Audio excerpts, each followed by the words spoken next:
अस्सलाम वालेकुम नाज़रीन गिरामी, उम्मीद करती हूँ कि आप सब लोग खैर व आफियत से होंगे।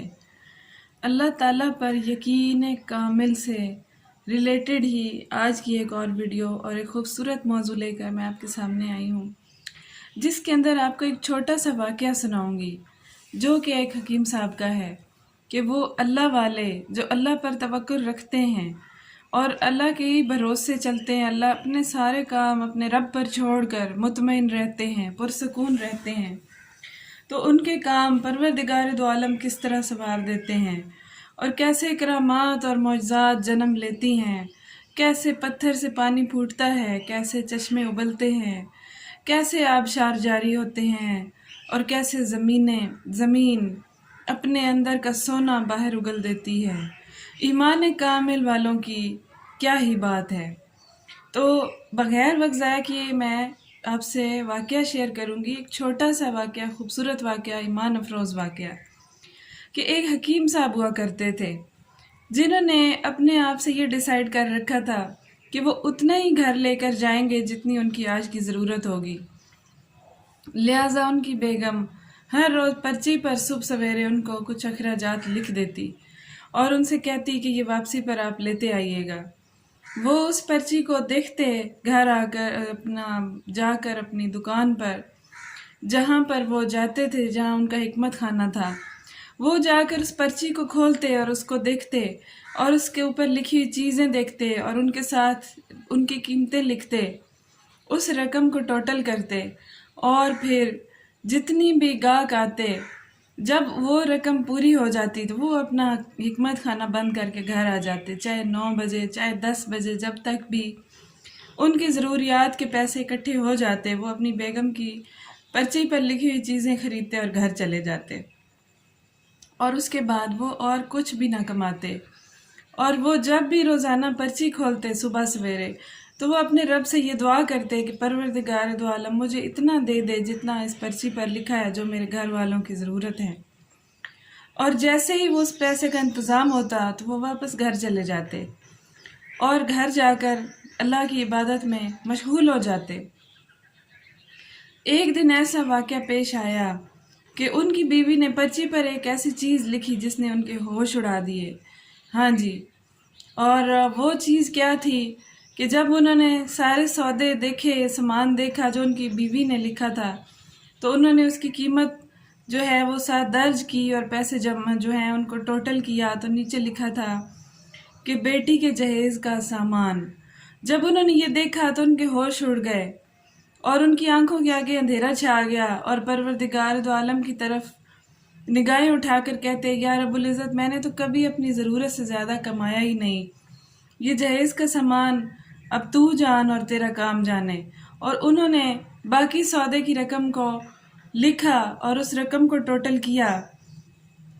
और उस पैसे को जमा करके सारे दिन की कमाई को लिख कर रख दिया कि ये सामान मुझे घर लेकर जाना है। और बेटी के जहेज़ के सामान के सामने उन्होंने लिख दिया कि ये काम तो मेरे रब का है, मेरा रब जाने और ये सामान जाने, और पर्ची बंद करके रख दी। अचानक से कुछ हुआ यूँ कि जैसे ही वो काम कर रहे थे, एक बहुत बड़ी गाड़ी उनके हिकमत खाने के आगे आकर रुकी और एक जो है बहुत खूबरू आदमी उस गाड़ी से नीचे उतरा और उनके आकर मकतब में बैठ गया और सलाम दुआ किया और कहा कि लगता है आप मुझे पहचाने नहीं, मैं आपका वो मरीज़ हूँ जो आज से 15 साल पहले आया था और आपने मेरी गाड़ी यहाँ पर आकर पंचर हो गई थी और मैं टायर तब्दील करवा रहा था और मैकेनिक आकर गाड़ी ले गया था और मैं बाहर धूप में खड़ा था। आपको मुझ पे तरस आ गया था और आपने मुझे कहा था कि आप कौन हजरत हैं, अंदर आकर बैठ जाइए, धूप में मत खड़े हों। तो मैंने जब देखा कि ये एक बहुत बड़ा हकीम साहब हैं तो मैं अंदर आकर बैठ गया बेंच पर और देखा कि लोग आ रहे हैं और आप उनको दवा दे रहे हैं और आपके पास एक छोटी सी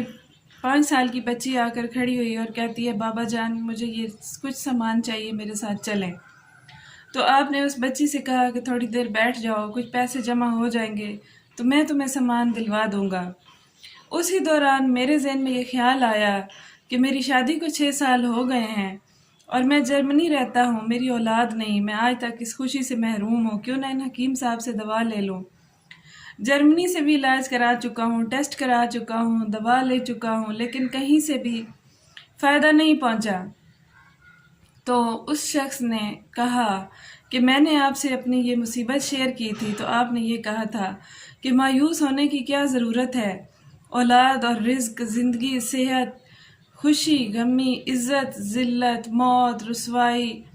کامیابی، یہ سب چیزیں تو اللہ پاک کے ہاتھ میں ہیں۔ ہمارے ہاتھ میں کیا ہے کہ ہم مایوس ہوں، اور ہمارے ہاتھ میں کیا ہے کہ ہم تکبر کریں، کچھ ہمارے ہاتھ میں نہیں۔ اور یہ بات کرتے جا رہے تھے اور چھوٹی چھوٹی پڑیاں جیسے حکیم بناتے ہیں انہوں نے بنانی شروع کی اور میرے ہاتھ میں لا کر تھما دی۔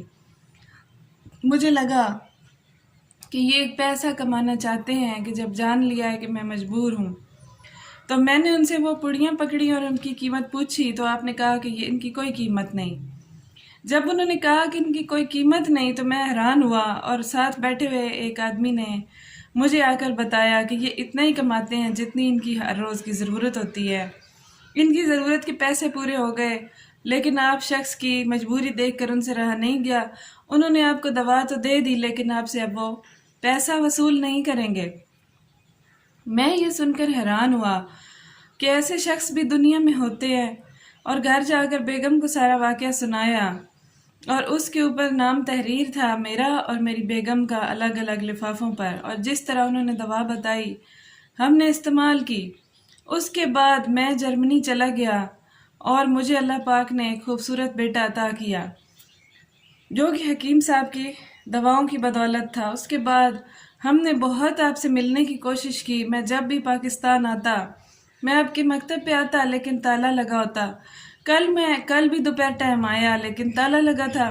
مجھے ساتھ والے شخص نے کہا کہ اگر حکیم صاحب سے ملنا ہے تو 9 بجے سے پہلے آ جانا، ورنہ ان سے ملاقات کے لیے کوئی بات بھی کنفرم نہیں ہے کہ وہ کب ملیں گے۔ اسی لیے میں آج صبح صبح آ گیا ہوں۔ اور واقعہ کچھ یوں ہوا ہے کہ میری ایک بھانجی تھی جو کہ آپ کی بیٹی کی عمر کی تھی، اور وہ غریب تھی۔ ہم نے اس کی شادی کا سامان تیار کر رکھا تھا، جبکہ اس کو بخار ہوا ہے، اور بخار ایسا ہوا ہے کہ گردن توڑ بخار ہوا ہے، اور چند دن کی بیماری کے اندر ہی وہ نوجوان لڑکی شادی سے پہلے ہی انتقال فرما گئی ہے،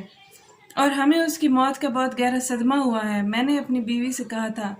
کہ یہ سامان حکیم صاحب کی بیٹی کو دے دیتے ہیں، انہوں نے ہم سے تو دوا کے لیے بھی کچھ نہ لیا،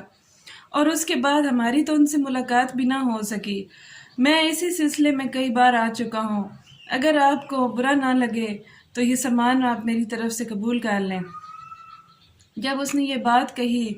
تو حکیم صاحب نے